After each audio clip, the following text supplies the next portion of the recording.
Welcome to my YouTube channel, Everything Medical. Today's video, we shall be looking at urea cycle. That is the metabolism of urea cycle. Talking about the biosynthesis of urea or ornithine, right? If you are coming across my channel the first time, don't hesitate to subscribe, like, comment, and share our video. It is very essential to us, right? Let's dive into the class. This pathway is all about the biosynthesis of urea. That is the detoxification of urea in the body. Before we delve into the class properly, you have to understand that it's all about the detoxification of the breakdown of nitrogen, which is ammonia. Now, ammonia is converted into urea, which is cleared off by the renal system, which is the kidney. So,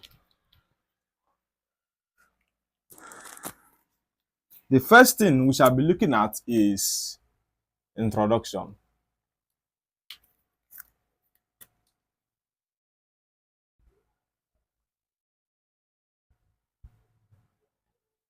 What is urea cycle? Urea cycle can be called the Krebs-Henzelet cycle or Krebs-Henzelet pathway. It's all about the biosynthesis of urea, invariably telling you that ammonia is detoxified because ammonia is the waste product of breakdown of nitrogen.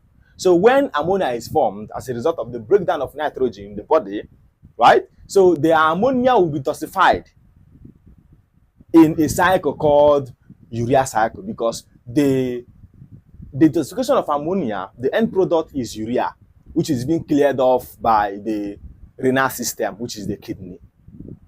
So the urea cycle is a series of biochemical reactions in which excess ammonia is detoxified in a form of an end product called urea in the renal system. That is the concept of urea cycle. I've said previously that the urea cycle can be called Krebs-Henzelet cycle.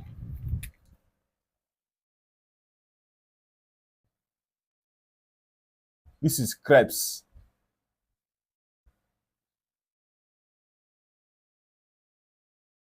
Krebs-Henzelet cycle. Why is it called Krebs-Henzelet cycle? It is called Krebs-Henzelet cycle because of the two scientists that founded it. That is Krebs and Henzelet. That is why it can be called Krebs-Henzelet cycle. It is called urea cycle because this is the end product or the essence of the cycle to detoxify urea from the body as a result of the excess ammonia in the system or in the circulation. That is why it's called urea cycle. So you have seen that it is all about the biosynthesis of urea as a result of the detoxification of excess ammonia in the system. Now, there are various ways or means by which organisms detoxify ammonia from their system. Let's begin with terrestrial animals such as the lizards, reptiles, and birds. The lizards, reptiles, and birds excrete excess ammonia from their system in a form of uric acid. Hence, they are called uricotelic organism. They are called uricotelic organism. Uricotelic organism. Uricotelic organism. This is terrestrial animals which secrete or excrete excess ammonia in a form of uric acid. Uric acid. This is for terrestrial organisms, right? Now, another organism which excretes ammonia is aquatic organisms. Aquatic organisms, they are called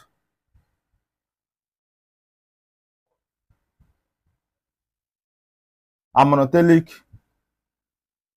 organism. They secrete excess ammonia in the form of ammonia. That is how they secrete its own ammonia from the system. So it's same thing as ammonia. So you can see that aquatic organisms excrete excess ammonia in the form of ammonia. It does not change. Hence, they are called ammonotelic organisms. Why mammals excrete excess ammonia from their system in the form of urea. Hence, they are called ureotelic organisms. Ureotelic organisms in the form of urea, right? Also, plants excrete ammonia from their system in the form of allantoic organism. Allantoic acid. Hence, they are called allantion.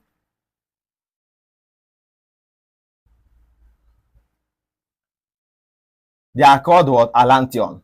They excrete ammonia in a form of allantoic acid. So these are the various forms by which different organisms excrete ammonia from their system. This is for terrestrial organisms. Why this is for aquatic? This is for mammals. Why this is for plants, right? So this is the various means by which different organisms excrete excess ammonia from their system. So that is how it works. So let's quickly look into another outline, which is cellular compartment. When we talk about the cellular compartment, we refer to the specific regions in the cell by which the chemical reaction occurs. From my diagram, you could deduce that urea cycle occurs in the cytoplasm and also in the mitochondria. So that is to say that it is partly cytosolic and partly mitochondria, right? So it occurs in the mitochondria and also it occurs in the cell cytosol. That means urea cycle is partly a cytosolic pathway and also partly a mitochondria based pathway, right? That is their cellular compartment or the site of the reaction. It occurs in the cell cytosol, which is cytoplasm, and also occurs in the cell mitochondria. The next is type of metabolism. What type of metabolism is urea cycle or Krebs-Henseleit pathway? Urea cycle is an amphibolic pathway. It is similar to TCA cycle. TCA cycle is the most amphibolic pathway we have in human body. After TCA cycle, you count urea cycle, right? Because there is a linkage between TCA cycle and urea cycle that is in the step 4 catalyzed of the urea cycle. As you proceed, you get to see the linkage between urea cycle and TCA cycle. So urea cycle is an amphibolic pathway because it is both catabolic and anabolic in nature, right?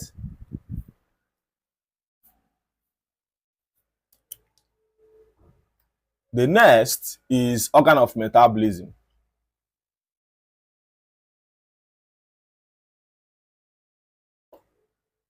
Organ of metabolism.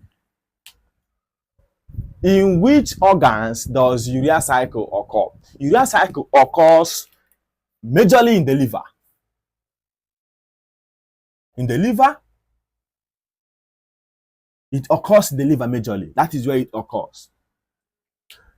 Note, urea cycle can also occur in the brain and in the kidney. But urea cycle occurring in the kidney does not mean that there is a biosynthesis of urea in the kidney, because kidney lacks an enzyme called arginase, which is an enzyme catalyzed step 5 of urea cycle, which cleaves arginine to form urea and recycle or regenerate what on a term. So the kidney does not have arginase, which is an enzyme catalyzed step 5 of urea cycle. That means there is no significant of urea to be produced in the kidney. So urea cycle can occur in the kidney, but urea will not be produced because it lacks an enzyme called arginase, which is an enzyme catalyzed what? Step 5, cleaving arginine to form urea and recycle on a thing, right? Which is this place. As you proceed, you get to know it. Likewise, brain synthesizes urea from citrulline, but it lacks an enzyme forming citrulline to ornithine. That means it does not produce urea, but urea cycle occurs in it, but urea is not produced. So the two organ, which is kidney and the brain, does not produce urea, but urea cycle occurs in them, but urea is not produced because they lacks an important enzyme which lead to the what? To the production and biosynthesis of urea, which is the end product of the urea cycle, right?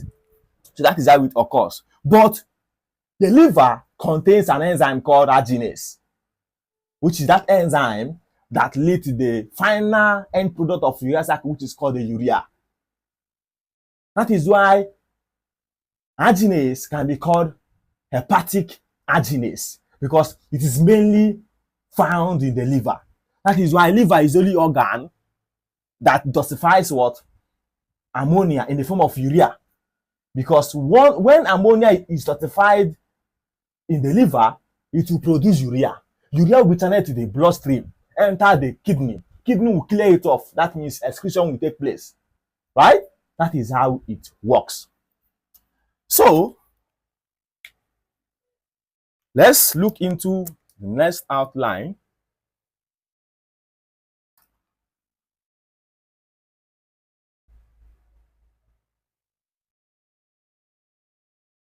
Let's quickly look at the steps of urea cycle before we talk about the significance, the regulation, and other important things in the urea cycle. Now watch. When we talk about the steps of urea cycle, we refer to those metabolic reactions or the chemical reaction that occurs in the urea cycle. Urea cycle has 6 amino acids, which is serving as an intermediate in the cycle. 6 amino acids.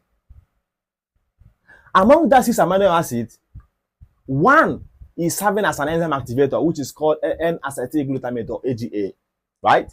While the rest of the 5 amino acids, such as aspartate, citrulline, ornithine, adenosine, and arginine, is serving as a carrier of an amino acid in order to generate what? Urea, right?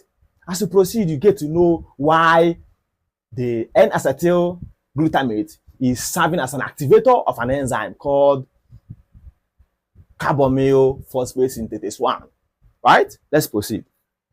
So recall that this is the mitochondrial part of the cell, while this is the cytosolic part of the cell, which is the cell cytoplasm. So here is the cell cytoplasm, while here is the mitochondrial part of the cell.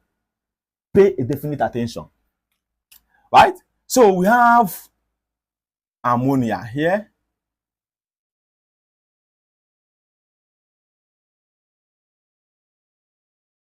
Ammonia. That is the waste product of nitrogen breakdown.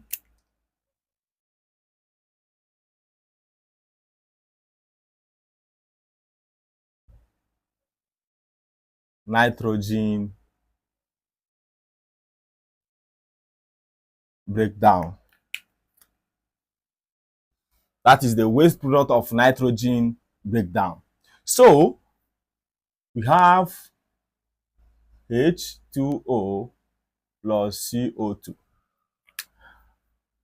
But before I proceed with the reaction, you have to understand that 1 molecule of ammonia, in addition with 1 molecule of CO2,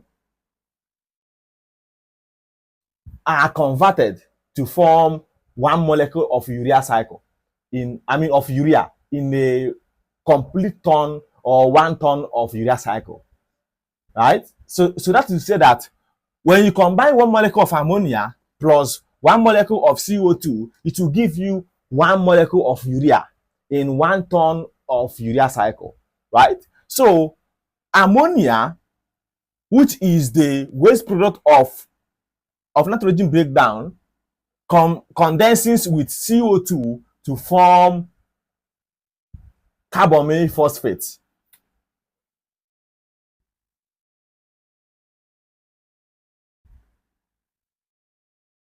To form carbamyl phosphate by an enzyme called carbamyl phosphate synthetase 1.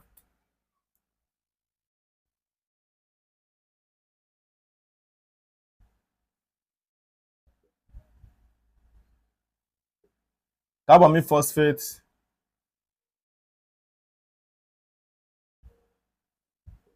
synthetase 1.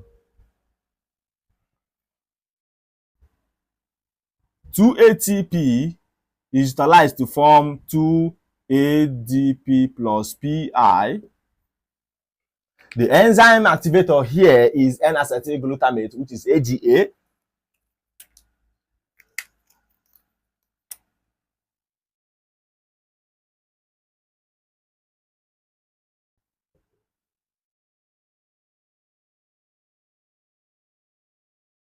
N-acetylglutamate. Magnesium ion is serving as a cofactor, right? Now, how does it work?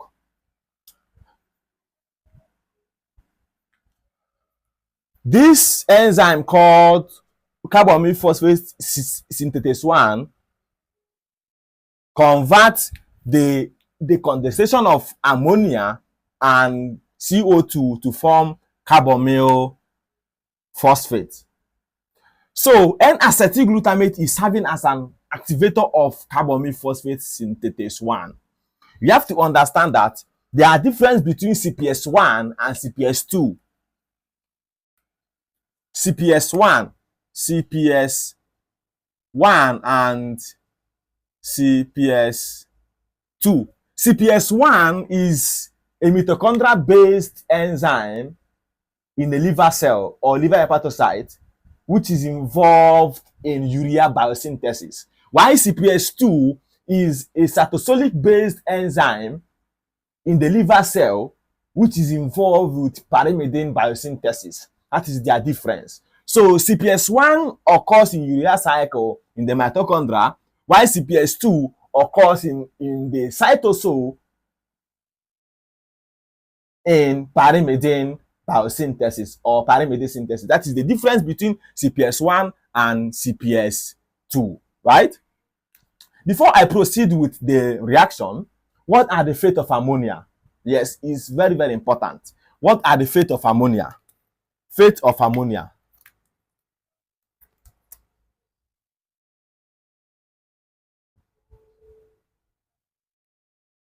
What are the fate of ammonia? The one fate of an ammonia is that ammonia is mainly converted to urea. That is urea cycle, right?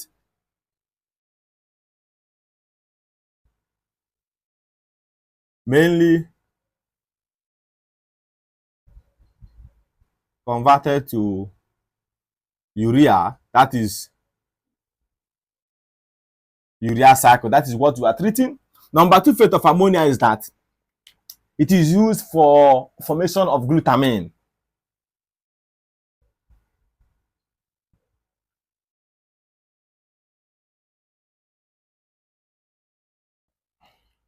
Number three fate of ammonia is that it is used for amination of alpha keto acid to form alpha amino acid.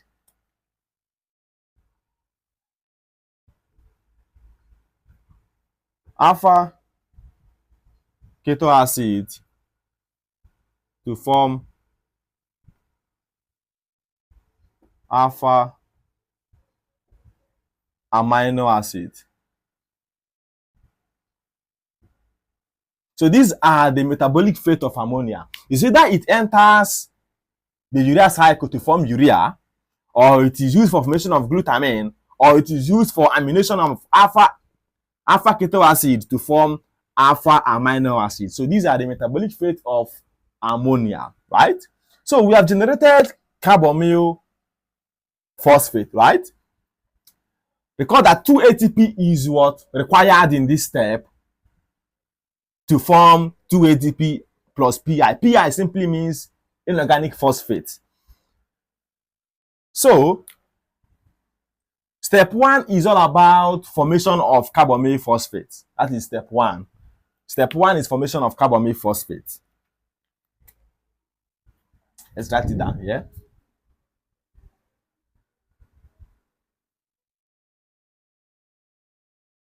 Step 1, formation of carbamyl phosphate.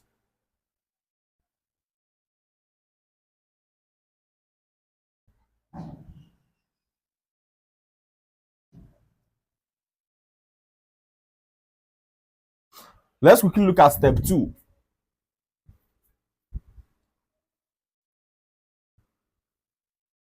Formation of citrulline. Formation of citrulline. Now, in formation of step 2, that's formation of citrulline, ornithine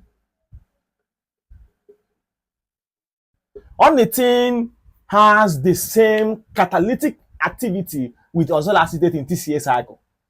It is the only intermediate in urea cycle that behaves as a catalyst in respect to the similar activities of azoxyl acetate in TCA cycle, right? Because it follows the forward reaction and remain unchanged at the end of the reaction. That is important MCQ in medical board exam. Which intermediate in urea cycle behaves as a catalyst? It is what? Ornithine, right? So ornithine will be converted to form citrulline.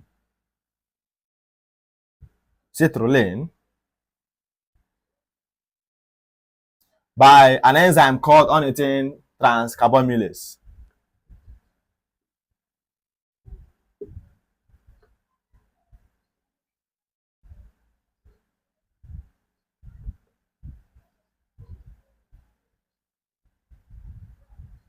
Ornithine transcarbamylase or ornithine carbamyl transferase. Now, how does it work? Ornithine transcarbamylase catalyzes the nucleophilic addition of ornithine to the carbonyl group of carbamyl phosphate to form citrulline. That is the catalytic reactions of step 2, right? So this is our step 1, as we all know. This is step 2. So the ornithine transcarbamylase catalyzes the nucleophilic addition of ornithine to the carbonyl group of carbamyl phosphate to form citrulline. That is how it works, right? And when the ornithine is attached to the carbonyl group of carbamyl phosphate, the phosphate will be replaced to form Pi. That means Pi will be formed. Pi will be formed, right? Because already the carbonyl group has been what? Has been replaced. So the ornithine is attached with the carbonyl group of carbamyl phosphate to form Pi. Pi will be what? Will be generated. That is why you are seeing Pi here, which simply means an inorganic phosphate. It is a phosphate group, right? So that is all about the step 2, which is the formation of what? Of citrulline. The step 3 is formation of argininosuccinate or arginosuccinic acid.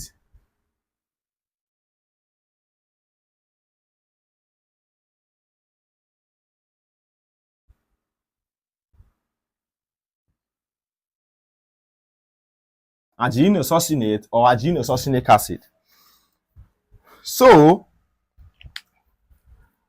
for citrulline to be transported from the mitochondria part of the cell to cell cytosol, it requires a transporter called a protein transporter or transport protein, which will transport citrulline from the mitochondria part of the cell to the cytoplasm, where step 3 takes place, right? Now, how does it work?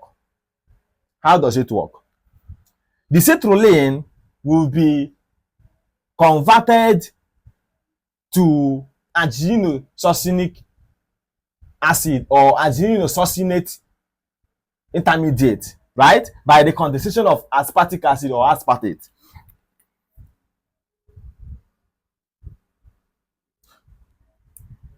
The citrulline will condense with aspartate or aspartic acid to form argininosuccinate or argininosuccinic acid.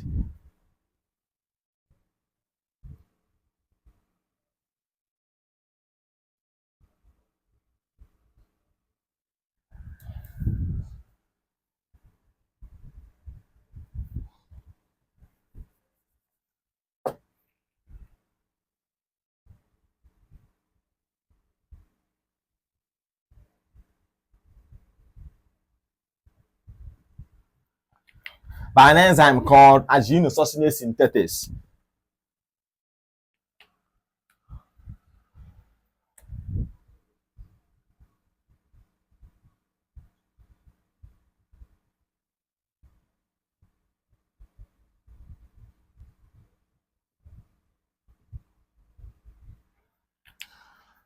You can see that argininosuccinate synthetase catalyzes the condensation.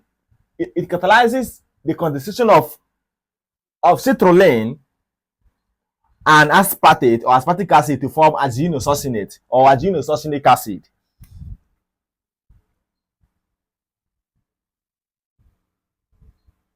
It requires ATP to be converted to AMP plus PPI. Right? You can see it here. So this is serving as the energy that was utilized on the forward reaction. So we have generated our step 3. Magnesium ion is serving as a cofactor. Now let's form our step 4. Step 4 is cleavage of argininosuccinate or argininosuccinic acid. Cleavage of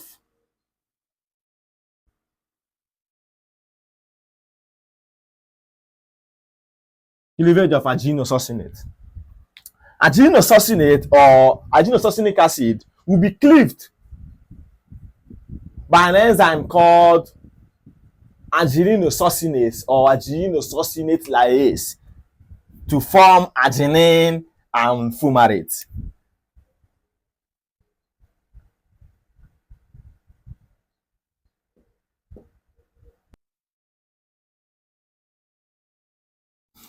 So, the cleavage of argininosuccinate will lead to the formation of arginine and fumarate by an enzyme called argininosuccinate or argininosuccinate lyase.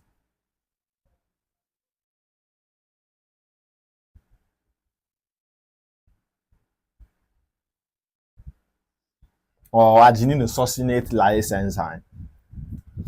Fumarate is channeled to TCA cycle. That is why the linkage of TCA cycle and urea cycle is in respect to step 4 of urea cycle, right? Step 4, because fumarate is an intermediate in TCA cycle. Likewise, the cleavage product of step 4 of urea cycle. And that is why urea cycle is compartmentalized. The compartmentalization of urea cycle is as a result of the availability of or excess availability of fumarate in the mitochondria, because when there is elevated level of fumarate in the mitochondria, it will lead to an inhibition of the step catalyzed argininosuccinase enzyme, which is the step 4. So the urea cycle has to be compartmentalized, occurring in the mitochondria and also in the cell site also. If urea cycle should only occur in the mitochondria, that means there will be elevated level of fumarate, because fumarate is produced in TCA cycle, likewise in the urea cycle. So urea cycle has to be compartmentalized so that there will be quantity of fumarate in the cytosol and also in the mitochondria, which will not lead to an elevated level of fumarate, thereby inhibiting the step catalyzed adenylosuccinase enzyme, which is step 4. Because if fumarate should be elevated, it will inhibit what? This enzyme, thereby shunting the whole urea cycle pathway to become inactive. So that is why urea cycle is what? Compartmentalized, because of the availability or excess availability of fumarate in the mitochondria. It has to be compartmentalized, thereby there will be a lesser quantity of fumarate in the cytosol and also a large quantity of fumarate in the mitochondria.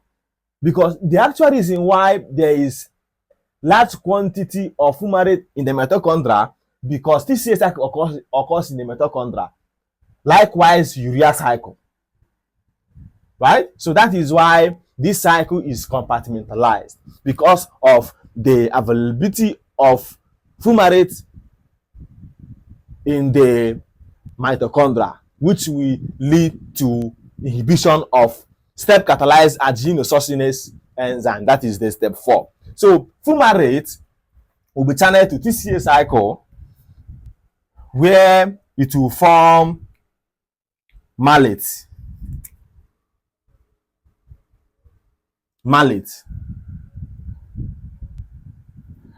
The conversion of fumarate to malate is catalyzed by an enzyme called fumarase.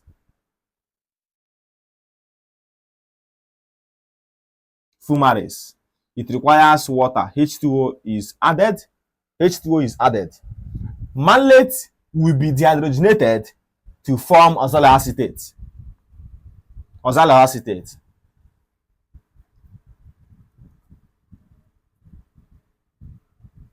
NADH plus H by an enzyme called malate dehydrogenase.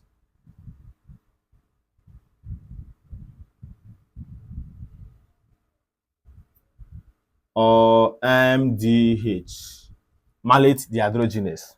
Oxaloacetate will be transaminated to form aspartic acid or aspartate, which condenses with what? With citrulline to form adenylosuccinate or adenylosuccinic acid. So this is transaminase.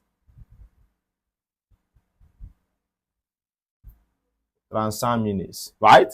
So this is how the fate of fumarate that was cleaved in step 4 goes, right? So that is how it works. So the next step is cleavage of arginine. Number 5 is cleavage of arginine.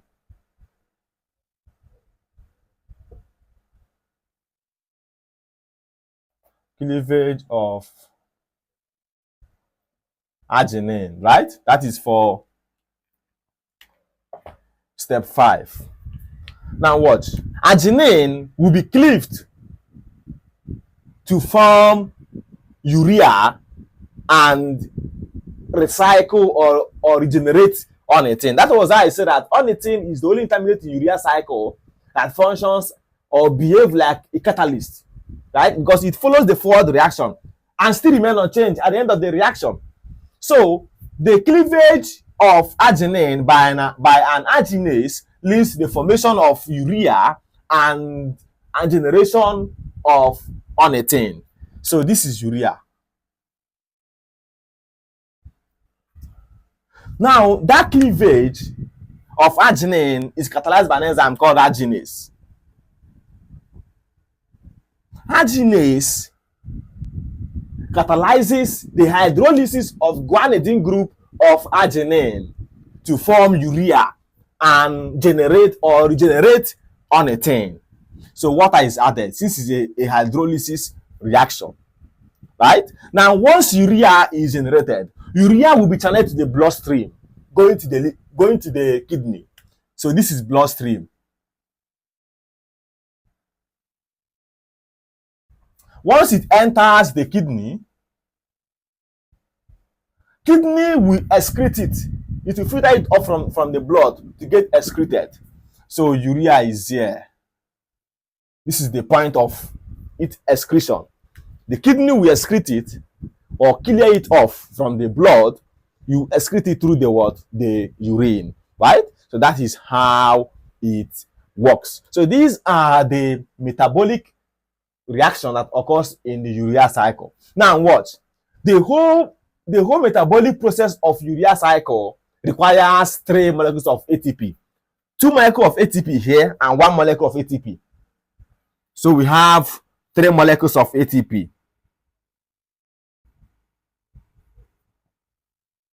3 molecules of ATP is required in the whole cycle of urea biosynthesis, right? Now, among all these intermediates in urea cycle, only ornithine behaves like a catalyst. I've said it here previously. It's only ornithine that behaves like a catalyst, right? Now, let's quickly look at the significance of urea cycle. Significance.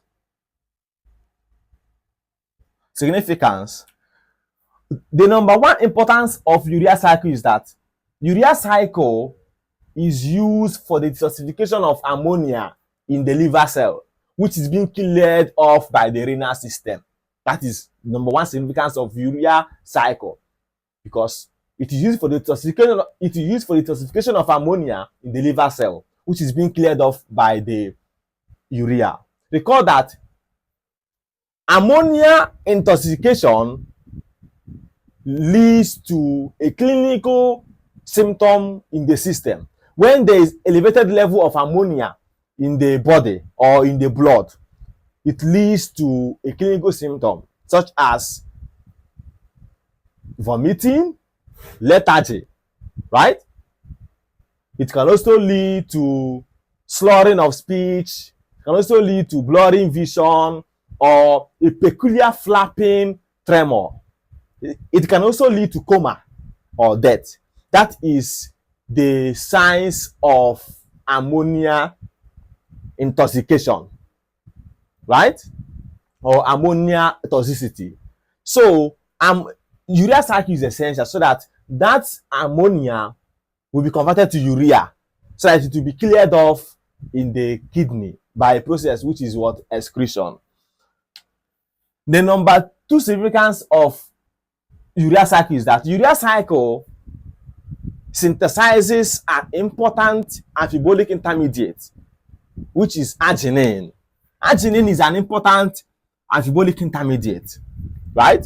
And arginine is used or is a precursor for the synthesis of nitric oxide, which is NO. NO. And NO is a vasodilator in smooth muscle. Is a what? A vasodilator in smooth muscle, which allows for a physiological response such as neurotransmission, and also helps or triggers the ability of the immune system to attack tumor cells and parasites. So ammonia is a precursor for the synthesis of nitric oxide, while nitric oxide is a vasodilator of smooth muscles, which allows the physiological response such as neurotransmission and the ability of immune system to attack tumor cells and parasites. So that is the work of arginine, right? Which is a precursor for nitric oxide biosynthesis. So those are the significance and the importance of urea cycle. So this is step 5. This is AGA. This is N-acetyl glutamate, which is an activator of carbamide phosphate synthetase 1. Let's quickly look at the regulation of urea cycle. Regulation.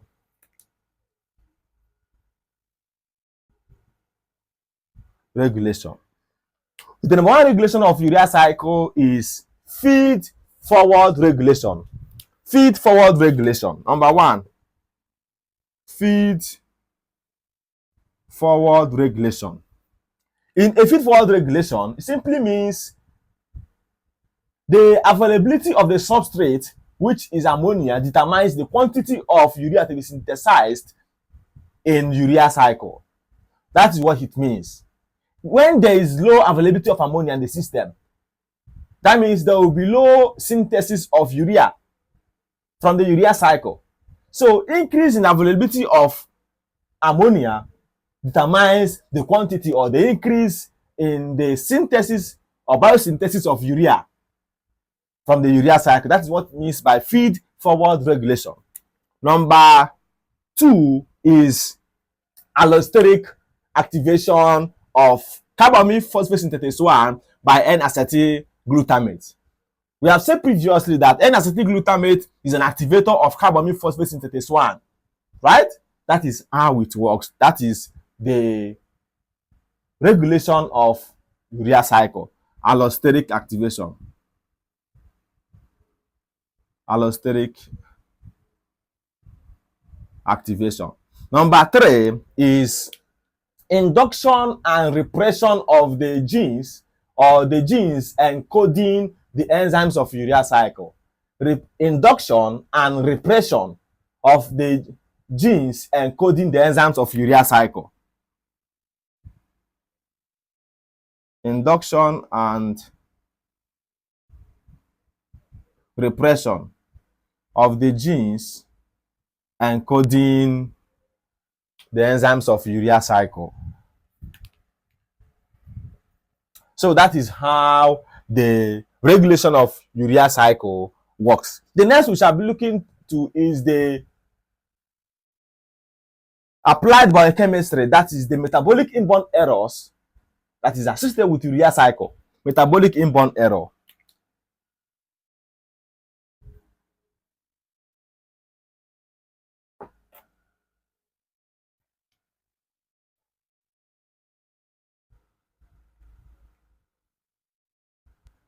Applied biochemistry.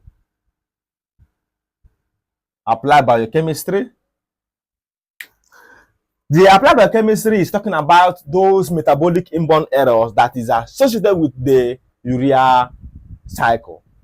Number one is hyperammonemia type 1. Hyperammonemia type 1 occurs as a result of the deficiency of an enzyme called carbamide phosphate synthetase 1. That is hyperammonemia type 1.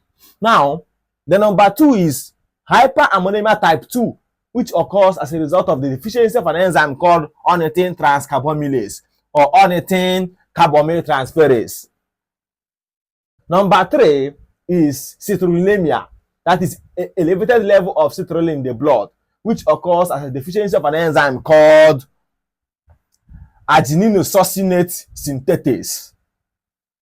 Number four inborn errors of urea cycle is argininosuccinate aciduria. Argininosuccinate aciduria. You can see it here. Argininosuccinate aciduria occurs as a deficiency of an enzyme called argininosuccinase or argininosuccinate lyase enzyme, right? Whereby there is elevated level of argininosuccinate or argininosuccinic acid in the urine. That is why it's called argininosuccinate aciduria.